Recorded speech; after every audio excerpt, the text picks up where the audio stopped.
Hi guys, I'm Jack. And I'm Stuart. Welcome to Neutron 1 and this deep dive on our producer series pack, John Mayer Continuum. In this video, we're going to go into detail about each of the individual sounds. We're going to talk a little bit first about producer series and what it is and what it's not. And then maybe do a little bit of exploration after that into what you can do with some of these sounds other than maybe what they are labeled as, which can show you maybe some of the power that's lying hidden within the pack other than what is written on the tin. So first thing maybe to discuss here is producer series itself and talk a little bit about what that represents and what these sounds are. So probably the best thing for me to show you to start that off is this. See on the screen now. So this is a list of things that you will find in, not all of them, but it's examples of things that you could find as components of a guitar sound that you would hear on a record, on a finished mix, on the radio, on an album, right?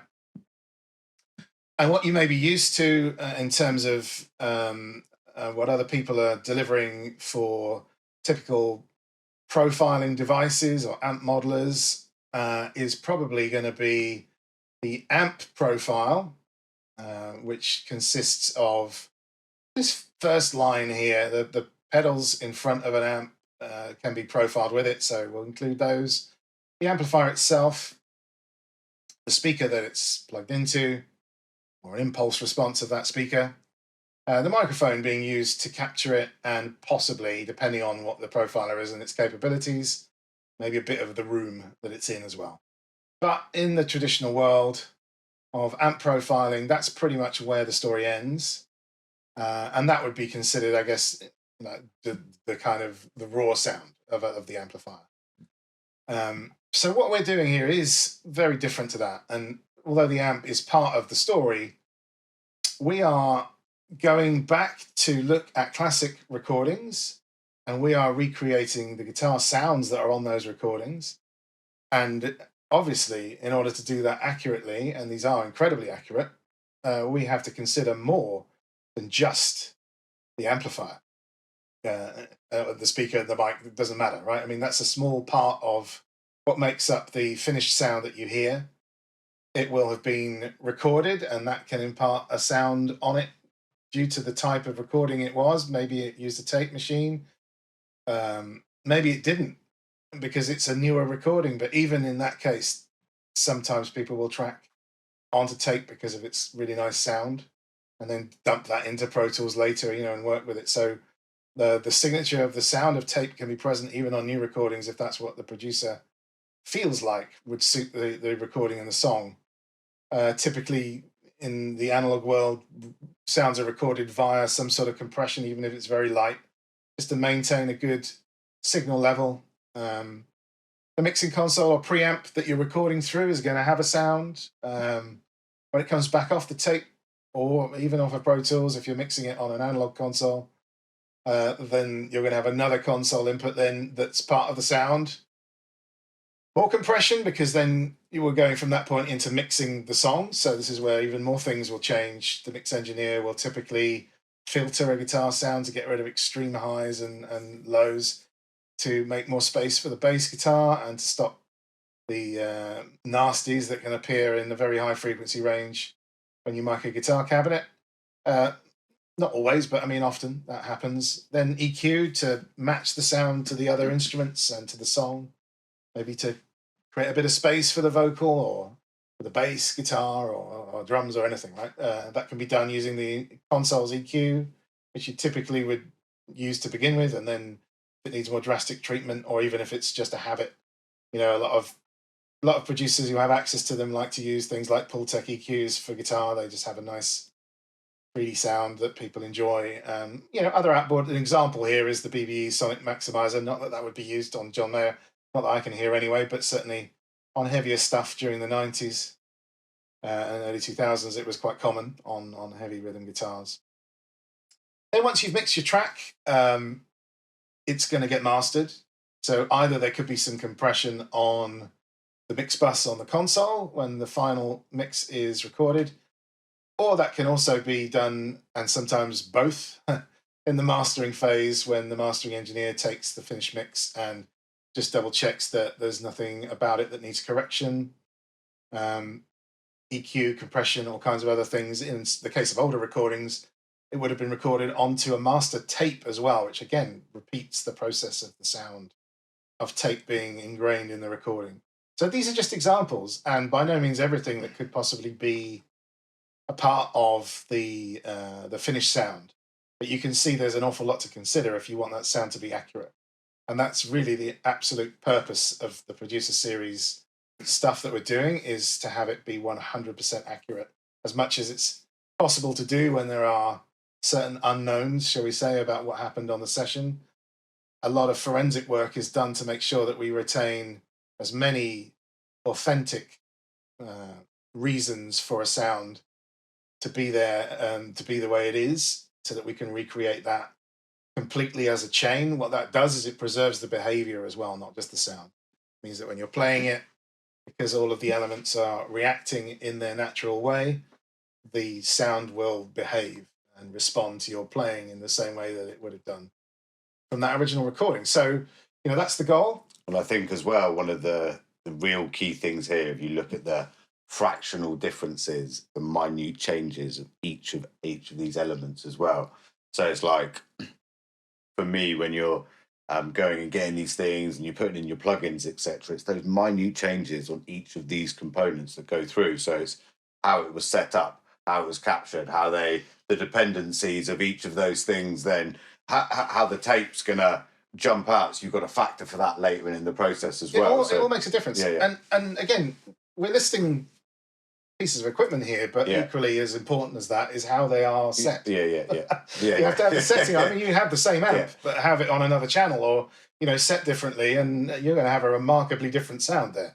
And that's not going to be something you can easily then work through to the finished sound that was on a record. So you do have to pay attention to every final little detail, which is why these profiles take a long time to make. It's why we're doing a kind of select few for each of the albums that we believe covers most of the sonic landscape.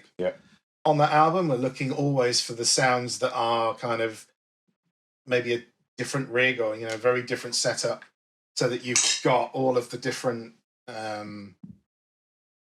possible kind of tonal palette that was part of that recording session, that album.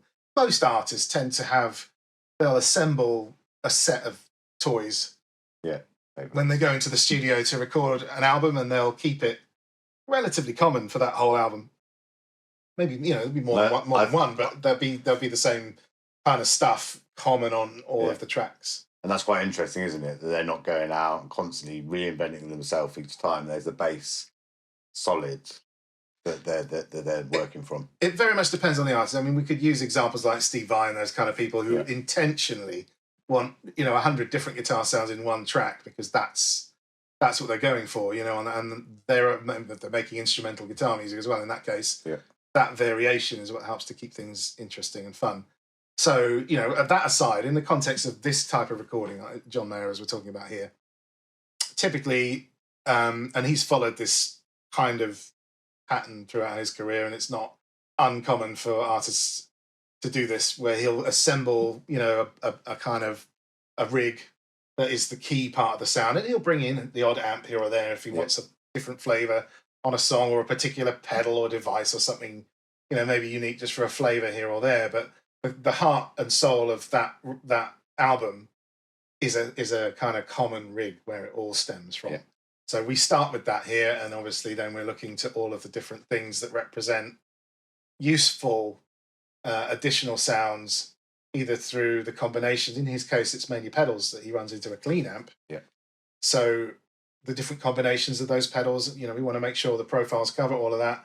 What we've also done, though, in this pack, because it's really kind of it's relevant to him, John Mayer particularly, is we've done a profile of his pedal platform, because that's the way that he plays. He has a pedal board, and he has his favorite drive pedals, several of them, a boost and some other little toys on there that he'll turn on and off, and that's how he creates the tonal palette for most of what he's doing. Again, with the odd exception where he may bring an odd ball in, just for one song. But so if we profile the pedal platform that he's using, then of course you can take your own pedal board. Yeah.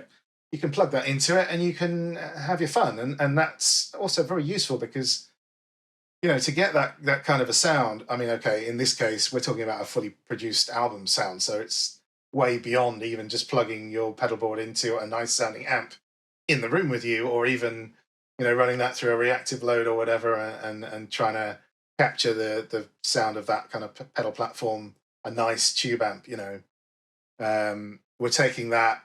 And again, in that example, if you did that, you'd be still stopping, maybe probably here at the mic. So you get the pedal platform, but you get the recording session as well, which is maybe double the fun. And we'll see, because I'm going to show you that later. We're going to have a look at that with some real pedals I've got down here that we'll just turn on and off. I'll tell you what they are as we use them. And you can hear how that then reacts to those pedals. And I'll maybe play what they sound like with it off as well, so you can really hear what it's up to and get a feel for how you might be able to use that yourself for, bringing a pedal board of your own and plugging it in and just using it as a nice sounding platform for you to run stuff in. That seemed to me like a very good idea with this pack, particularly because it's the way that John Mayer does his thing. So kind of gives you the ability to do things in a similar way. So we're going to talk just a tiny bit as well about the different types of profile that we have in the packs. There's 3 types. There's 4 in this pack, actually, and I'll explain what the wild card is on this one. It's pretty unique. But the main 3 that you'll see across all of our producer series stuff are what we call the all-in-one, and you'll see it labeled as AIO. That's what it stands for, all-in-one. And that is the profile with all of these things. Not these specific things, but all of the things are in the all-in-one. So it's a complete sound, minus the effects. Those are in a separate preset, which you'll see as well. We have a video on that. In fact, if you want to know more about the effects stuff and how you can install that and get it configured and put the presets in, there's a video on that on our channel as well. It's Convology is the name of the plugin. It's free, and there are full instructions there on how to install the producer series effects presets. Again, we'll show those, but that's separate to the main guitar sound. The guitar sound doesn't include things like reverbs, delays, choruses. Those are all in the effects preset because it's really useful to be able to have those separated. Yeah. You can turn them off and then, maybe add your own, or, so that's the main thing anyway. The all-in-one, it's the guitar sound minus the studio effects, including everything, the speaker, the sound of the console, the tape machine, all of it, all the dynamic stuff. And then the second one that we have is what's called a DI profile. And these are just the amp part. So no speaker, no microphone. Literally just up to this kind of point here where everything that's going on is the core sound of the amp and maybe any pedals that are in front of it and all that kind of thing, but nothing beyond there. And the reason for that and the purpose of the DI is that if you wanted to be able to use these sounds live, you didn't want to just run them straight into the front of house, which of course you could do with the all-in-one. So you wanted to use them live with a guitar speaker of your own, or run them into the, effects return, say, of a amplifier that you could then use to make them loud on stage and give you some kind of feedback on stage. Then the DI will give you all of the amp that you can then run into a power amp and a speaker to enjoy them live at volume. And it seemed like that was a really kind of easy thing to do that's missing from a lot of these kinds of things that I've seen before, that the DI element of it and the live applications, because it's a plugin, maybe aren't always considered. Maybe people don't think that this kind of thing could be used live. It absolutely can be. And again, we're going to have a series of videos on examples of how you can configure different types of computers to create live performance rigs that are super rugged and all kinds of fun things. So look up for that as well. It'll be coming soon on the channel. Anyway, back to what we're doing. The third profile type, it's called production. And in the context of what we've just talked about, it should now make perfect sense. It's not the amp. It's everything else. So if you cut that line, as we said, the DI is just the pedals and the amp and everything, and not the speaker or anything after it, then the production is everything else. So it's all the elements that make up the sound that are not the amp. Purpose for this, again, is what we thought would be really quite interesting and probably very useful, that you could take an existing amp of your own, or another profile maybe, of the amp without a speaker, and run it into the production sound, including the speaker and the mic and the room and all that stuff, the setting, and see how that sounds. And maybe that could be something that could be very useful as well if you're making music in a similar context, to have a quick route to be able to run, your raw amp sound into the production profile and fast track, if you will, to a produced sound of all of the common things that would be done to treat that. And in this case, a flavor of what was going on this particular album. And that's common with all of them, because the production element of each sound is the actual, extra stuff that was put onto that sound to take it from a raw amplifier to what sounds like a finished recording. So in the context of using your own sound, you can do a similar thing with that. So those are the three main ones. In the case of the John Mayer pack, there's one more. Are we gonna show the pedals? Because we're gonna explain it again when we go through it and demonstrate them. The pedals that are in the pack are the ones that John used most on this album. So I'll tell you what they are. And just to explain this kind of fourth profile type, there are profiles of pedals in this pack because we've done the pedal platform.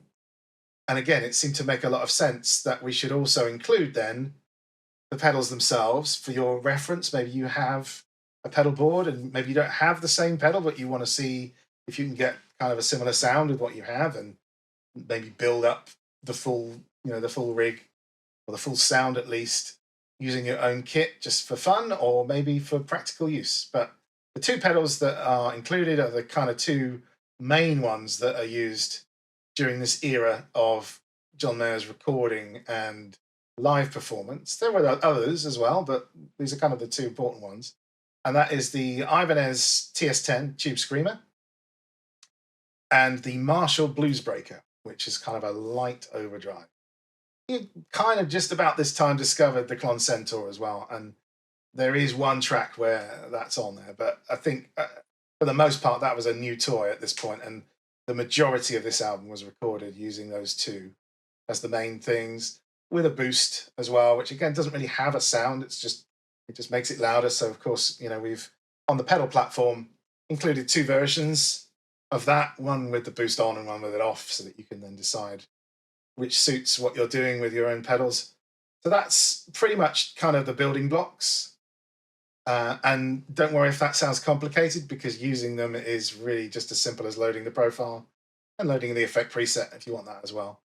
So we're going to go through now the songs that we've got individual sounds for in the pack, the ones that we chose that we thought represented kind of the most variety.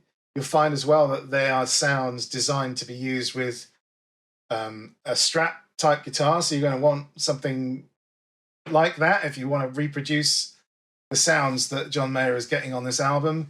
This one that I'm using to demo for you is just a 40th anniversary Squier. I think it's very similar in terms of the electronics, certainly, and most of the other stuff going on, to their Classic Vibe series. It's kind of a vintage feel to the setup, the pickups, the sound.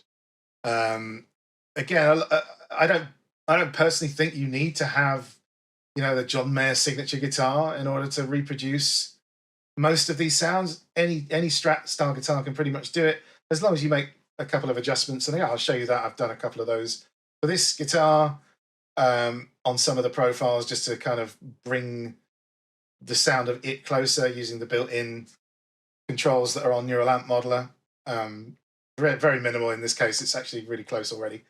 But these are the stock pickups in here. I have changed the tremolo for a Wilkinson one, I think, and it's got locking tuners. But other than that, the electronics, so the sound of this are completely stock, and I believe exactly the same as a standard classic vibe Strat would be. And these, as you sure you know, these aren't expensive instruments, so we don't want to put too much requirement on having like a really expensive custom stock shop Strat in order to get this sound. You absolutely don't need to do that, and you'll hear, I hope, just how good it can sound even with the Squire. I say even, they're great guitars. Everybody loves them anyway. But so there we go. That's what we're using today for the demo. So, anything else you want to talk about before we start? No, I think just I mean, as when you go through this, be thinking of it not just as something that you've got this complete John Mayer sound, which is wonderful. You've got all of those wonderful production elements, and as you can see, you can break those down. So you're in a place where you're instantly able to maybe just change the vibe a little bit, but you've got all of those great things that sit underneath it. Yeah, and then maybe I'll talk a bit about what I'm hearing from the production on some of these sounds. What is going on that is not just the sound of the amp. Because the behavior, again, it's not quite what you would have if you were just playing standing in front of an amplifier. He does like to use the studio for the sounds that he creates, and so it's kind of important to understand that, especially if you are going to go off looking like, to buy an amp that you think is going to represent this sound and expect it to behave this way that you're going to hear in this pack. It won't do. An awful lot of these sounds are studio sounds. They're not raw amp sounds. So let's go through. So we start with the first track. And I'm going to talk a little bit about how the guitar is set as well, because it's actually really important to a lot of these sounds working the way they do on the album, because the sound of the guitar is important when your main kind of tone is quite clean sound. There's not a lot of overdrive going on, so that doesn't really cover up the sound of the instrument very much. As we've said, it's not super critical that you have a really expensive instrument to do this, but you at least need to understand the way that the guitar works, be using the right settings that are close to how he would have done it to make sure that that suits the sound, because these sounds, a lot of them are created with a specific pickup setting in mind, because that's what he was doing on that song, right? So maybe tweak stuff to sound good with that pickup or whatever. So the first one here, Gravity. It's kind of very dry sounding, but there is a big reverb going on. It's just not very loud. And when you hear it in the actual song, it can be deceptive. You maybe think, oh, this is like a completely dry sound, maybe with a bit of room. But he has this kind of big bricasty reverb on it. It's just ducked enough underneath that it beds into the song and you're not so aware of it. But when he plays harder, certainly when he plays the second solo at the end, if he plays something with a little bit more gusto, then you hear it poking out then. So it's definitely on there. A favourite of John Mayer's, the Bricasti M7. It's a very expensive, very nice sounding reverb. So for the presets that have reverb on, which I think is all of these, we've used that. That's in combination, though, with a lot of ambience. There's quite a lot of, because he's a blues player predominantly, there's kind of a heritage of having quite a big ambient sound for a blues guitar, particularly a lead guitar. And so, we've kind of kept as much of what we can hear in the recordings, we've recreated as accurately as possible the sounds of the room, the sides, all that kind of thing is going on. So here we have the profile loaded up. This is the all-in-one. Before we start, there's probably one other thing that I should mention, which is the calibration of the level, the input level. This is in the instruction PDF that we send out with the pack, but it's kind of worth just going over again because it can really drastically change the way that the sound works if you have it way off. It doesn't have to be perfect. You can see here I've got an input level meter. I'm going to play some stuff. Let's just jangle away here.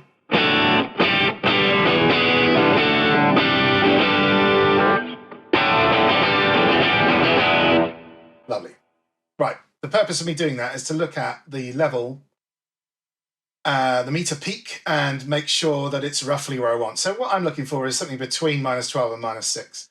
-6 probably your absolute upper limit for any of our profiles, but this calibration point somewhere around -6 or just under, or anywhere between -12 and -6 is where you're going to get everything working the way that it's intended to. There aren't rules with this stuff. Obviously, you can do what you like, but the way that you set this is with the input gain typically on your sound card. So where you plug your guitar in, whichever channel you've got it plugged into, normally there's going to be an input level control. If you tweak that control as you play, then you'll see it will change the amount of signal going in.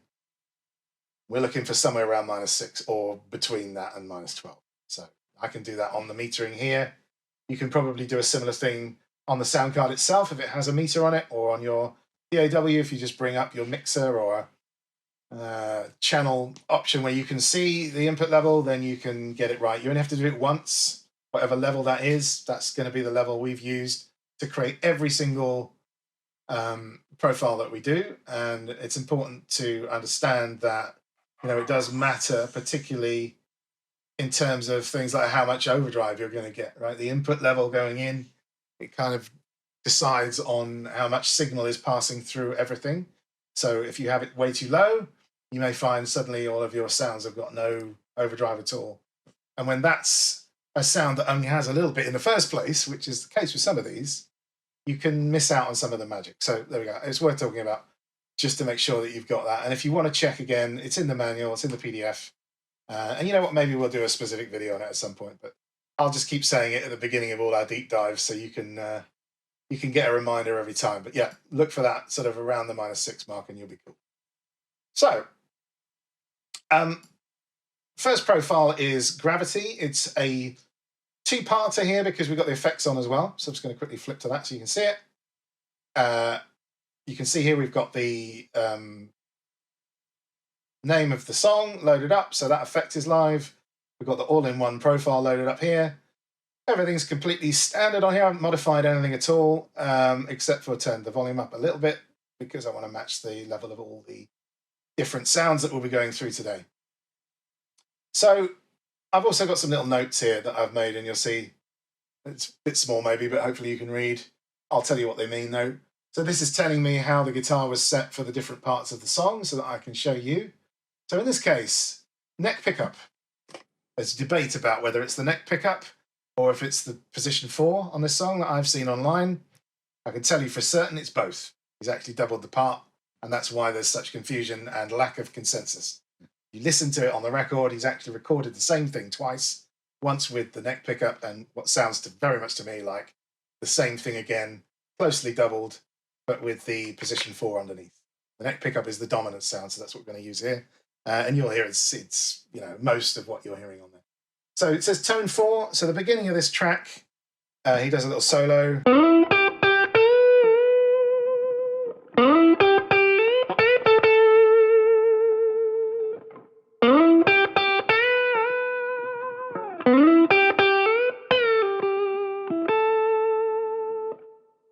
Beautiful sound. That's pretty much all there is to worry about here. Make sure you're using your neck pickup. Try the position 4 if you want. I'm not going to get into that now. But turn the tone control down because it is also quite, it's kind of like a melancholy sound. So, and there's also an element to the way he's playing it. He's using his fingers, not a pick, where he's kind of laying back on that, right? So he's not playing really hard. There's a lot of dynamics in John Mayer's playing, and that's one of the reasons why it stands out. He has quite a vocal quality to the way that he plays because he's varying how hard he's playing each note for the melody, for the part, to make sure that it's interesting and putting a bit of feeling into what's going on. So use your fingers on your right hand, not a pick for that part. Turn your tone control down to around 4 it is for me, but you'll know when you've got it right. It'll have just that right blend of being warm and round and still being able to hear the strings and whatever. You can hear the reverb there as well, the Bricasti. Nice. I've said it before, he has good taste in reverbs. So that's that bit, and then there's a second part to Gravity, which is the solo on the end. It's exactly the same sound, but he turns the tone control up on full, and plays with a pick. So again, it sounds very different, but that's really all that's going on. So that would be the...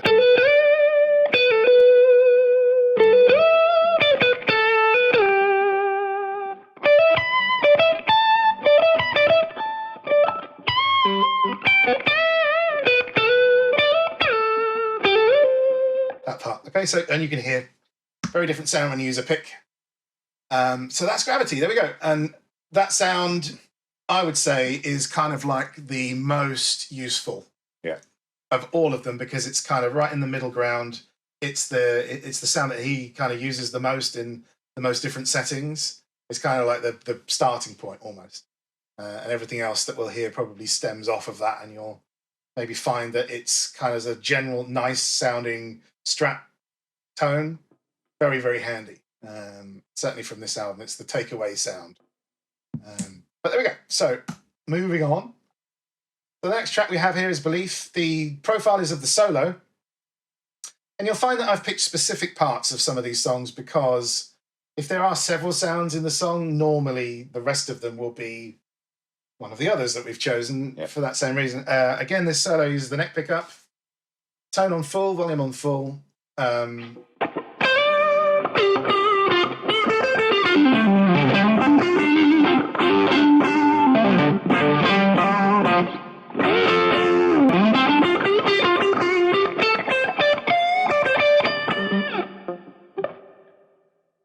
That's the sound. A lot more drive going on. This is kind of all pedals on at this point, with a bit of a boost as well. So you can hear that it starts cracking a little bit there, and you get a bit more overdrive going on, particularly on the your double stops and all that kind of stuff. It has a bit more grit to it. Nice sound. Again, very useful in a kind of bluesy context. Belief has as well its own effects preset. So this one has a bit of chorus going on as well, and as you can hear, it's got a bigger reverb, just matched to what is on the song. You play along, then you'll hear that it's nice. So that's Belief. We'll come back to Belief though in a minute, hopefully to show you some of the other things you can do with these sounds other than just the song and that part that they are designed for. But as I say, we'll do that later. So Vultures.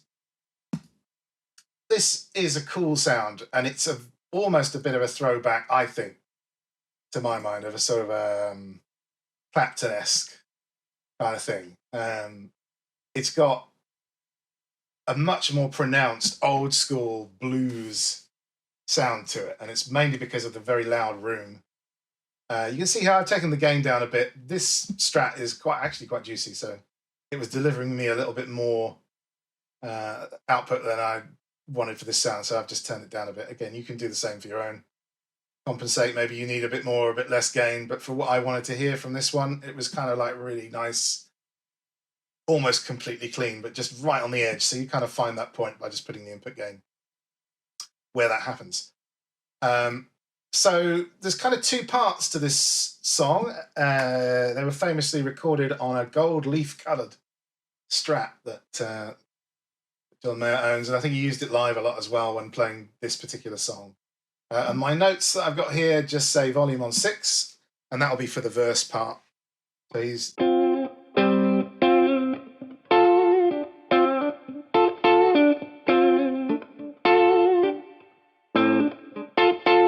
just playing that kind of rhythm part goes throughout most of the song, and the volume is down there to make it sink into the track a little bit, be a little bit less bright, which happens when you turn the volume down on a Strat, and also to get it completely clean. There's no hair on that at all.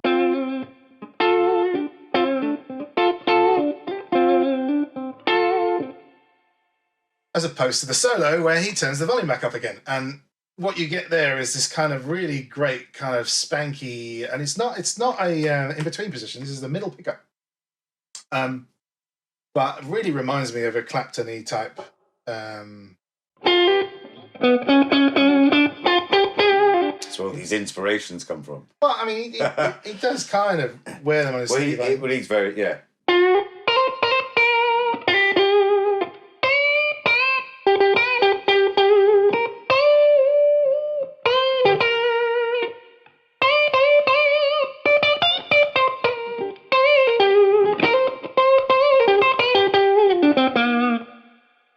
Kind of honky sound, but in the context of that track, yeah, sounds to me, very retro blues. Yeah.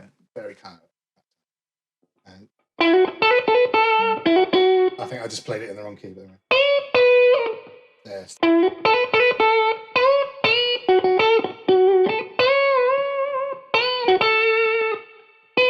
Playing with his fingers again.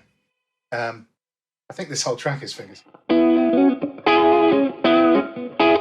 You can hear that little crush. that it's got a little bit of crunch on it if you have the volume fully up for that, which is not right. So hence the slight. It's amazing, like say the tiny little bit. Take it down a bit and then not maybe not that much, about 6 again.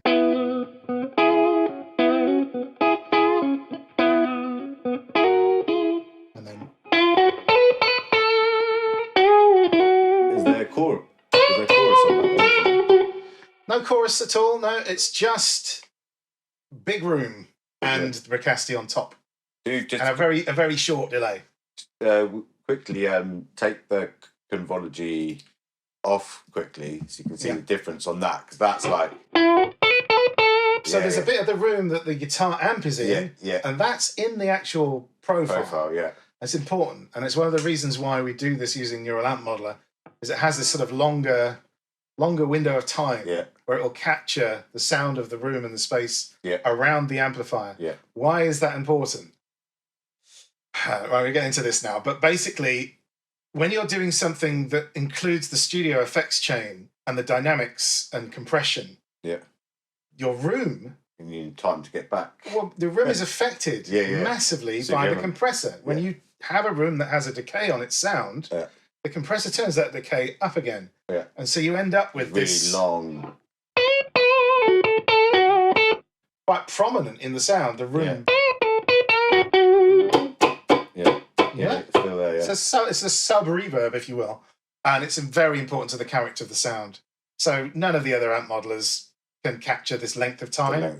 So we were not able to really get that to work for us. There's more a picture they're taking, right? I mean, it's just the amp. And again, maybe this stuff, what we're doing here, this is really out of context for most of those kind of products. They're designed to model amplifiers, and that's it. So they're doing their job properly. But, we're trying to do something completely new. So we do need to be able to push that boundary on capabilities beyond necessarily what it was designed to do. Neural Amp Modeler can do all kinds of things that traditional amp modeling software cannot. And I think that's just due to the fact that it's open source. So the lid is up, you can see under the hood a bit. You can change the way that you interact with it when you're profiling things. You can feed it certainly slightly different types of information that would allow for it to react differently to the profile that you think you might get from a standard, Tonex or Kemper or one of those other kinds. Definitely. They wouldn't react in the same way. Definitely a deep video. It is, but I mean, here's the short part. Those devices would be confused by all this extra information that we're feeding in, because they're designed to model amplifiers and their algorithms are optimized to do that. Now, that doesn't mean that this is superior to them in terms of just modeling an amp. Probably the results would be very similar, but the point is that's not what we're doing. And it's a tiny part of what we're doing, but all these other things that are part of the sound, when we shovel them all in, Neural Amp Modeler was the only thing we could get to actually give us back at the end exactly what we put in. And that's really important. There's no point in going to the lengths of doing all of this when you detailed recreation of a sound and then find that the profiler can't actually profile it. Like, no, you can't have it. The product really works because it allows us to give you in a bottle everything. It's all there. Well, I think in this part with just those, you've got all of that production, and then you have this component, which is obviously critically important. But when you put them together, it's like night and day. So if when you get the pack, you want that, make sure you've got convology on. Again, there's a video that shows you how to set it up. So it's really easy. It's completely free. So Neural Amp Modeler, as I'm sure you already know, is open source, is also free. So the tools that we're using to load these sounds, they don't have any cost. So there's no barrier there. You can just get on with it and download this stuff for free. And if you guys have got a lovely track and you want the Vultures verb or the Gravity verb, these are nice reverbs. Or you want these final parts, you just whack them on. Yeah, I mean, look, to be fair, the way that these effects are designed, they are specific to songs, but there's nothing that stops you using them for other things. maybe the way that they're configured, the presets are very different to what you would normally see in a convolution reverb. Normally it would be one reverb, the thing. But we've got the and you'd have the controls of try the it. mix. You might like in our case, we're putting all of the effects that are on that track together into a single preset, a single impulse response convolution file that contains everything, delays and reverbs and the chorus that we can create using Convolution as well, which is really nice sounding and actually has served every purpose we've needed it to so far. It means that we can deliver the entire story for you in a single preset that you can load. And of course, if you want to reuse, so there we go. That's Vultures. It's cool. I like that sound. It's one of my favorites. I think it's just that old school blues vibe going on, and the fact that it uses the middle pickup. So we've covered what have we got. The neck so far, twice. Here's the middle pickup. Yeah. So here we go. Position 4. We're on to the next one. So slow dancing in a burning room. A favorite. Song of 2 parts. You've got the main riff, the beginning part, and that is telling me to use position 4 with the tone on 6.5. So that we shall do. Here we go. And this is going to be the,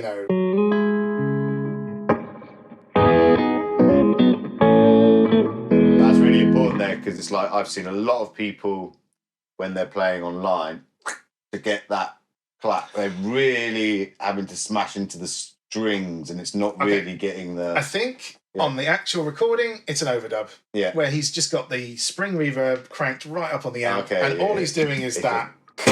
Just doing that. Yeah. And it's massively turned up. And, because you see everyone when they're playing, it's like almost breaking the strings to get to the. I don't believe it's being played actually as part of the main part. I think he's just sustaining that, and then a second guitar with a massively whacked up spring is doing that. Yeah, and you can hear the spring. It's lovely. Well, so this is one of the compound effects you can hear. There's a spring reverb, which is that kind of boingy noise. You hear it? Yeah. And then there's also the bricasti underneath, and obviously the sound of the room as well. I would obviously in drums, you always think about putting extra samples in and stuff but I wouldn't have thought it done like that. It's very there's reasons why it's quite understated. It's clever on the song, and that is mainly to do with the way that he plays. And he has, I guess, learned this technique over time. Maybe someone showed him, I don't know, maybe a player that he likes does it as well, but it's quite kind of powerful. And the idea of it is that you take a sound that is quite, it's got a bit of an overdrive, not a lot, a tiny bit, but you play it really quietly. Yeah. So you have the sound be powerful, but you play with real restraint.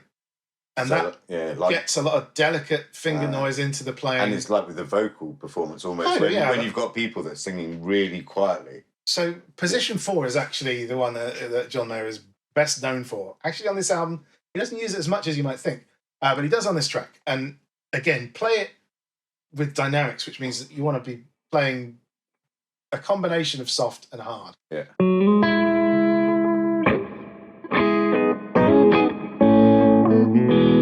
He doesn't even play it here. I'm playing it somewhere completely different. Yeah. But I like to think that's for copyright reasons, but it's not. It's because I'm too lazy to learn it. But you get the idea. It's the same notes, right, in a different place. So, all the effects in there as well. Sounds really cool. So I'm going to just give you now just a little bit of context from something that I was mentioning earlier. So that's the main sound on that track, right? But there's a solo on there as well, and it isn't that sound. But what it is very similar to another sound because it's just a different combination of the pedals on his rig. Yeah. So we're going to use the sound, the profile, the amp profile from Belief, and turn the gain up a bit to give you a little bit extra hair. And I'm using here the Vultures effects preset. So those two things combined, and with our notes here, which we shall read. What do we got? Bridge pickup. Oh, I haven't done this one yet. There we go. The full set almost. No position 2, but hey, we did our best. Maybe I'll use that on the pedal platform demo part. So it says here tone 2.5, volume on 10. So the tone's right down, and it's the bridge pickup. 2.5.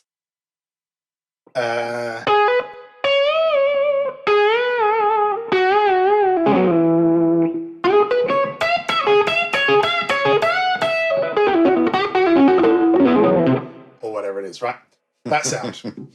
And you can hear it's got a bit of hair. You maybe even go a bit further, actually. I think it's almost like a fuzzy vibe. It's not a fuzz.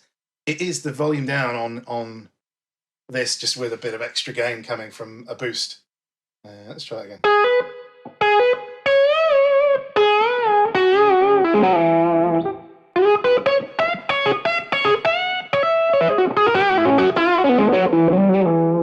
Whatever it is.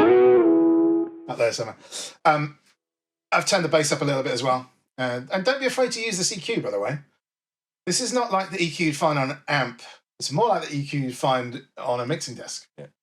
It has maybe some common frequencies with certain amps, but it's very clean. It has no effect on the sound other than to turn up that frequency range or down. So it's actually really good for kind of fine correction.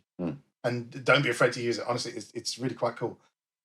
If you just want a bit less top end, take the treble down again, more mid focus, turn it up. I wouldn't go to any kind of extreme, but certainly within 2 up or down for me sounds really, really natural and nice.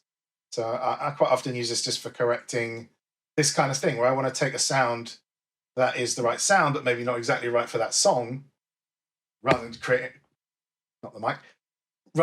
a completely new profile.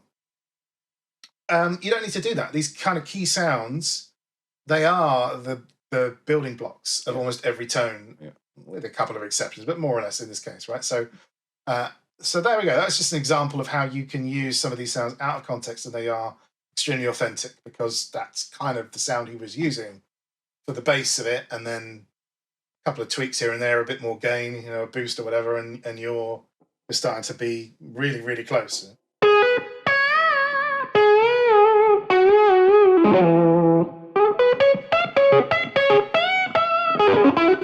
I don't even know the last bit, but there we go. That's an example really for that, and that carries for all of them. You listen to the album that we've made the pack about, and this is not just about John Mayer either, not just about this pack. You will notice that a lot of the sounds that we've chosen are used in more than one place on the album, and in some cases, actually, the set of 5 is enough to recreate more or less the whole thing, maybe without a couple of outliers or weirdos, but or funny effects and stuff like that. But it's of course not possible for us to do every single part of every single album. These profiles are extremely complicated. They take a very long time, a lot of research, a lot of fiddling about to get them just right. And so we figured that as long as we're being smart about the sounds we choose, we can give the most possible utility that way and keep it so that the quality level is, maximum effort, as Deadpool would say. Absolute quality on every single sound, as close as we can possibly get it.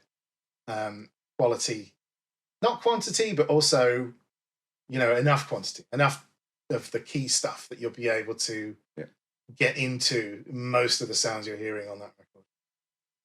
So one last thing here is what we were talking about earlier, the pedal platform. So this is a kind of unique concept at the moment, at least for John Mayer. I'm sure if we come across another player who works in a similar way, that we may repeat this, because it's a cool idea, and actually it's been an awful lot of fun. So what I've got here is the pedal platform. There's 2 of them, you'll notice. What's called clean and boosted. So the clean pedal platform, I'm going to play you just the guitar through it. It is just very clean and not particularly loud, because it's a clean amp designed for pedals, so you want to have a bit of headroom there. Just like listen when you, and that's also a great measure if you guys think back to a few seconds ago listening to the other profiles. You could say that, but then this is exactly how it should sound. As you'll find out when we start running some pedals into it. I'm going to play a couple of things that will hopefully be familiar to your ears, so you can see how running typical pedals into this, it does give you the sort of sound you would expect. And that's what really makes it useful, because it's kind of those common things that a lot of players gravitate towards. When they plug them in, they want them to sound nice. That's why they'll choose a certain amp as the platform that they're using. This certainly delivers that. But I will just quickly show you before we start the boosted all-in-one, which is the same amp, but it's just got a little bit of boost going in. So you can hear there's a little bit of growl. It's a bit kind of low endy. That's what happens with these kind of double style amps. They don't kind of produce like a Marshall type of overdrive. It's grit and girth. And it can be quite warm and great if you then want to run in like a tube screamer or something that's going to take the low end away. You'll get that kind of nice mid-range focus on the overdrive. So anyway, we're just going to use the clean ones now just because I've got some standard pedals here that we're going to go through and hear how they sound into the pedal platform. The effects we're running at the moment, we've got the Vultures preset, and I've just added here, and we talk about this again in our little Convology video. I would go and watch it if you're interested in effects. You get a bunch of presets with it. It's a free plugin. You can buy packs from them and all. It's nothing to do with us, by the way. We just use it because it's cool and it's free. But you've got a whole bunch of built-in factory sounds that you can also, just turn on and use whenever you want. So I've added a little plate reverb to our Vultures sound because it's kind of very roomy and has a very short reverb on it. So this gives you a longer one, and turn on a little bit of chorus as well.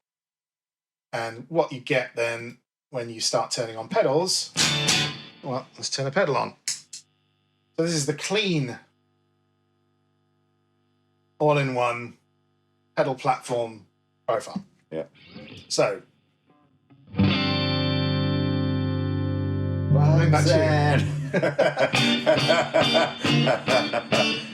So that's different. That's amazing. Yeah. Okay. So just a compressor. That's just a compressor. Very nice. But what we're all about here is the blues. So let's have a nice little combo of Tube Screamer. I'm going to hit a bit of noise reduction to save your ears from the buzzing, as we're using single coils here. But yeah, so here's a Tube Screamer, as an 808 circuit and a clone set, kind of neutral, a bit of extra, not a lot of gain, a little bit of extra treble, and this will give you like a kind of Stevie Ray Vaughan type of.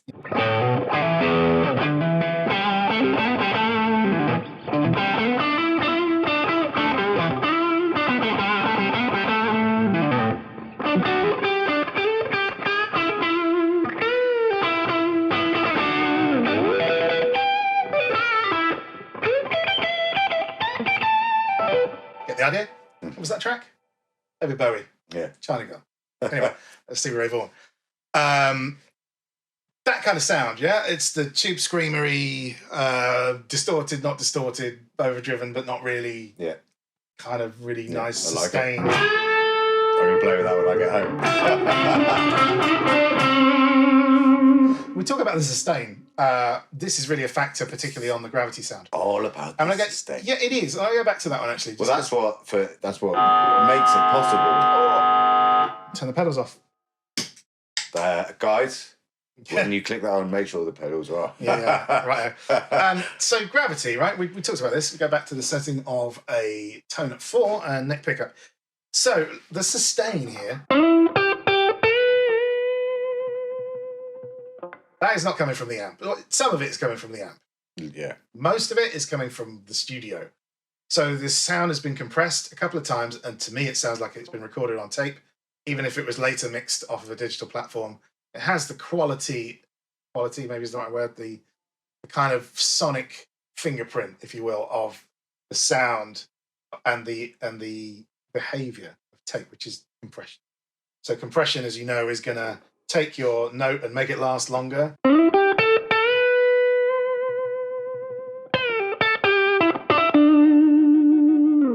But it's also evening out the sound. So it carries it through, doesn't it? Otherwise, it feels like you're stopping. No surprises. When you're taking it off, it's like... No surprises. You play a note, play another note. And it feels like they're connected. Yeah, it makes the whole instrument sound really nice and even.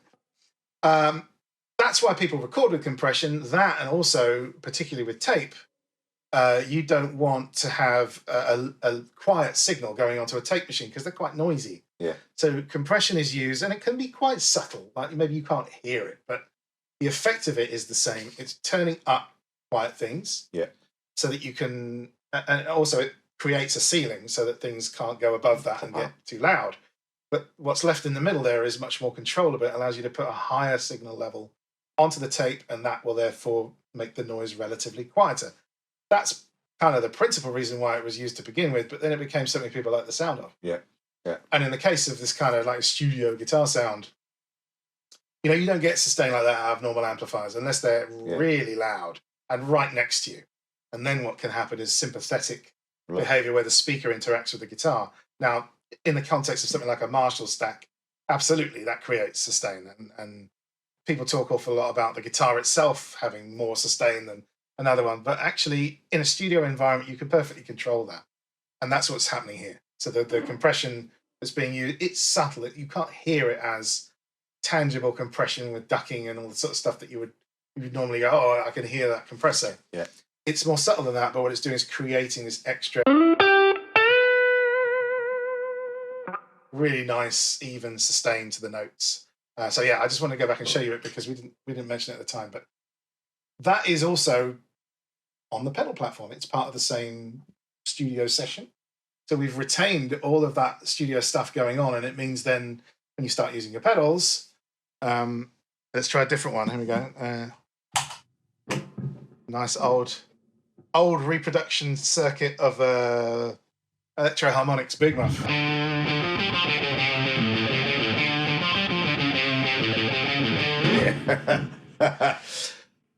Big Willie Surf Shack. Let's go. So that's let me see. Here we go. Proco Rat. How about a rat?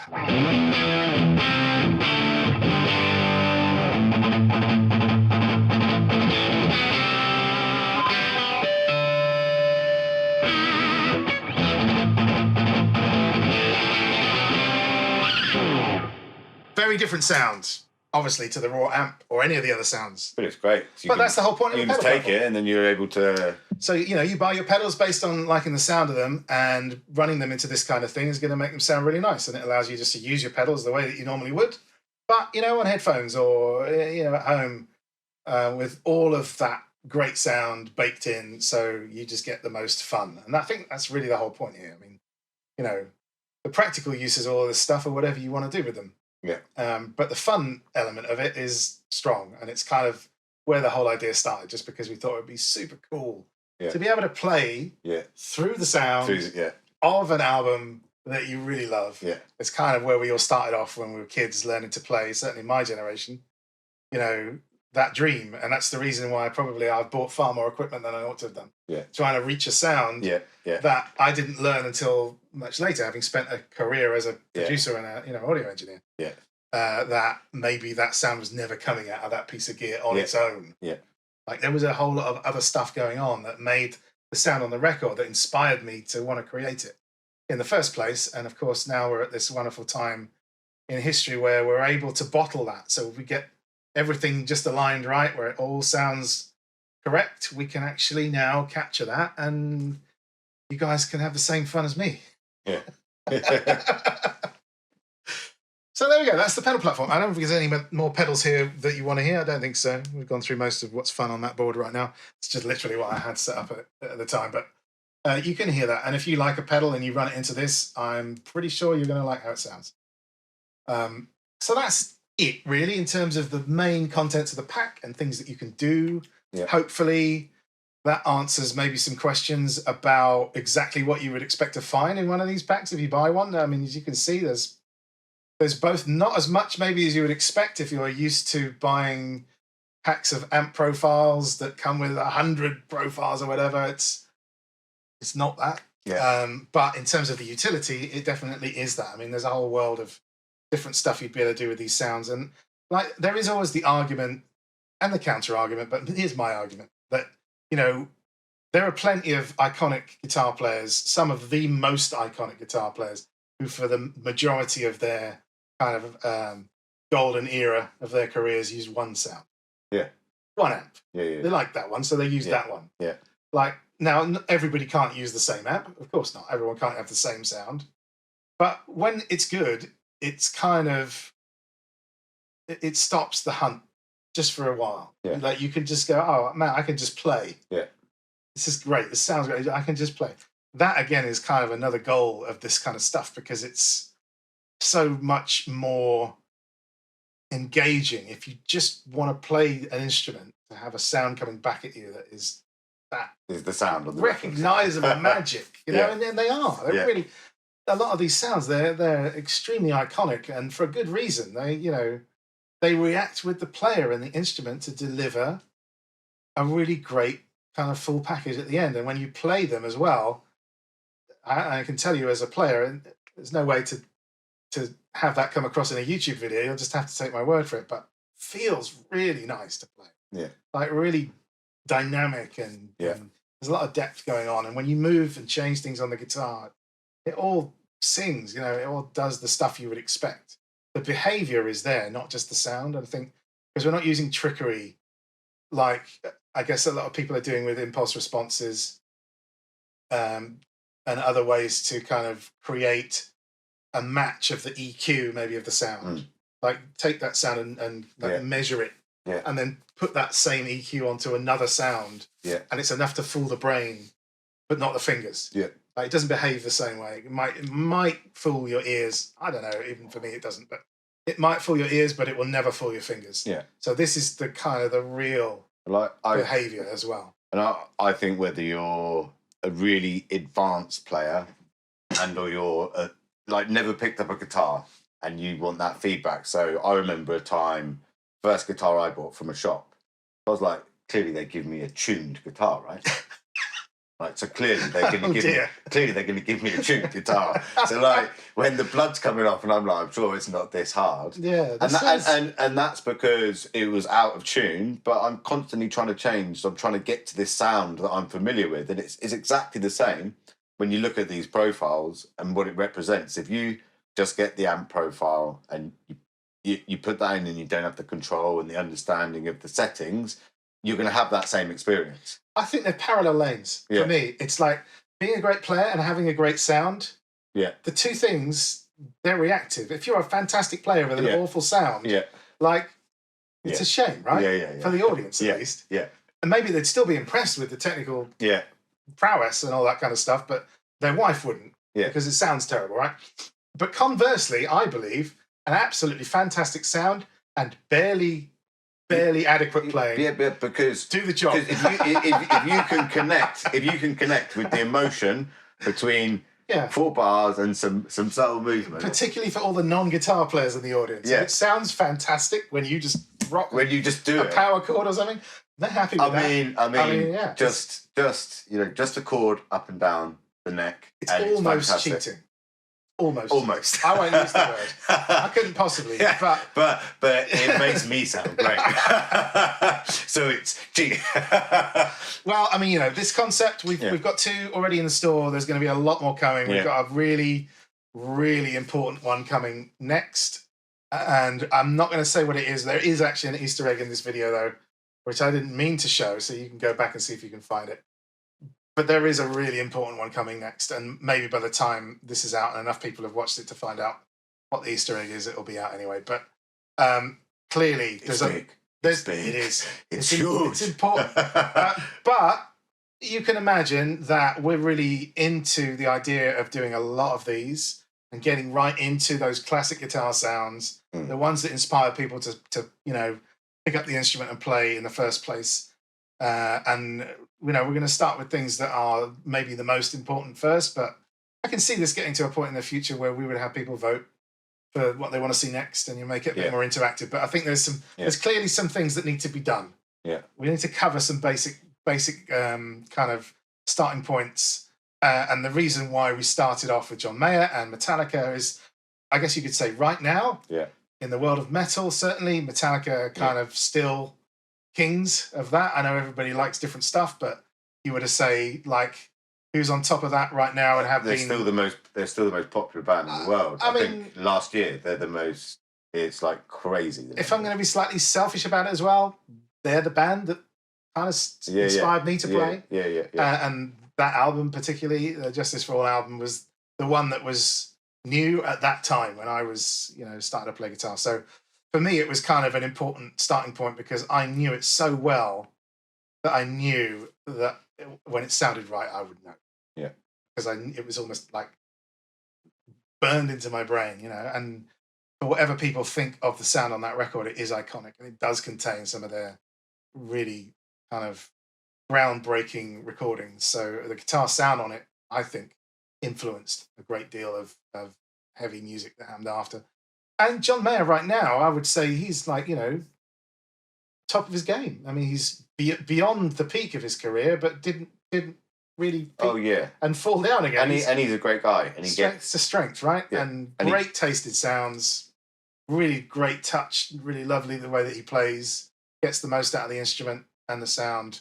Fantastic live player as well. There's all kinds of collaborations with people. I mean, it's if you're learning now and he's your guy, then you've really lucked out. That guy goes to the toilet with the guitar. I reckon. Without a doubt. Yeah. Well, who knows? But I can tell you, he knows what he's doing, and he's a great source for the other end of the sonic spectrum to Metallica. So we've sort of started there to give everybody something. Yeah. But by no means is this the end of that story. It's the very beginning, and lots is coming. Yeah. But as I've said, these take time, right? So we want each of these to be an event. We want you to have expectations, and we're going to do our very best to meet those. Yeah. When you hear the sound, it should be familiar. It should not be a surprise. Yeah. It should sound exactly like the record. And that's the goal. And that's what producer packs are, what the producer series is. It's the reason why we believe it's something completely new. Certainly not seen anyone else doing it. I'm happy to be wrong. And the more the merrier when it comes to this kind of thing, I think. Real focus on absolute ultimate quality and pushing the boundaries of the tech as far as we can to give the players who live in this fantastic time of technology being advanced to actually see some benefit from that in terms of their sound, rather than what I've seen in the last kind of few generations of guitar products being quite similar in what they do to the last one. And maybe statistically you could say that sales of that equipment is increasing and its popularity. I'm not really hearing the new devices coming out and making me think, wow, well, that's completely, for me, there's always a big gap. So this tech can capture the absolute sound. Like, I know there are thousands of people probably watching this screaming, no, there's no way it can make the sound off this record. Trust me, if you go through the process. Where we're at with it right now, we're pretty convinced there's nothing we can't do. So that's really exciting. But obviously, it's only the beginning of a journey. So we have to work our way through the kind of important things, the iconic things first. And maybe, if there's something in particular that you want, then leave it in the comments. Any questions, leave those in the comments. Very important. I mean, it's kind of an interactive thing in the long game. This would really be interested to know what you guys think about what we're doing and how much you may enjoy the idea. And of course, this pack and the Metallica one already, and others very soon are already in the store. So there'll be a link as well for that. Go and have a look around and have a play for yourself. We are not charging a lot for these, so the plugins that you need to play these sounds are free. There's no excuse. Go and stop playing around with your sound and start learning how to play instead. Get in there. That's it. Two less coffees and you're in. And the Metallica one, you've got any questions, hit us up. I'm really interested to see how people can take the sounds and the bass and the knowledge that we've got here and show us some cool new stuff as well. So, like, if you've got cool ideas outside of questions, then hit us up through the website, on the chat on the website, any of the social media places, all good bookstores, all of that stuff. With it. But, tell your friends, anyone who plays guitar. Hopefully we think this is going to be really big news for everyone who loves great guitar sounds. There'll be more coming your way, and if you're a John Mayer fan, then you really want to be checking this one out for sure. So that's about it for me. All I've got to say is do. Longer sustain. Do. Yeah. Cool. Okay, so we'll be doing a deep dive on the Metallica one as well. Just in fact, when we do the packs, all of them will have one of these. Just because we think it gives you a lot more value, the understanding of how we create them and also how you play them to get the most realistic result is another little journey that's fun, and it gets you